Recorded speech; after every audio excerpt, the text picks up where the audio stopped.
Migula sa inisyal nga pagpanubay sa Davao City Anti-Scam Unit nga mas dakong Ponzi scheme ang investment nga REPA kuy tandi sa ubang investment scams kaniadto. Ang detalye sa report ni Argil Relator.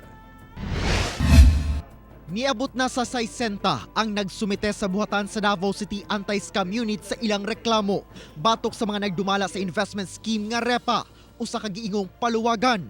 Sa inisyal nga investigasyon sa maong buhatan, base sa gipang saysay sa mga nabiktima, mas dako matud pa kini nga investment scheme kung itandi sa niaging mga investment scam. Sanglit mas paspas ang payout ug mas dako ang tubo sa kwarta.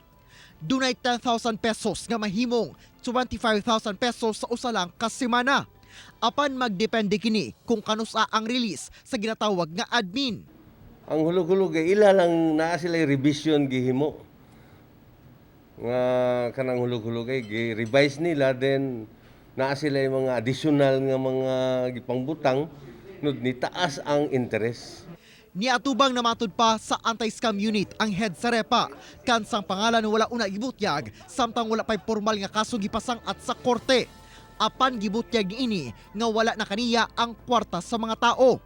Dunay notarized agreement nga gipresenta ang usa sa mga admin. Di nakalatid ang dagkong kantidad nga gihatag ngadto sa head ug saad kung kanus-a mabalik ang kwarta. Murag Ponzi scheme lang yun siya ba? Wala man gud sila ingon nga ibutang og kanang negosyo ang ilang kwarta, wala man. Ponzi scheme ra gyud, murag tuyok lang kwarta ba? Pag di nakatuyok, undang na.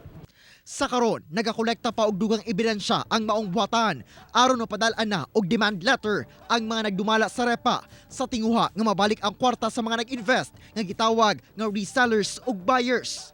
Nagpagula na sab og abiso ang Securities and Exchange Commission nga dili mag-invest sa REPA sanglit dili kini rehistrado og illegal nga investment activity.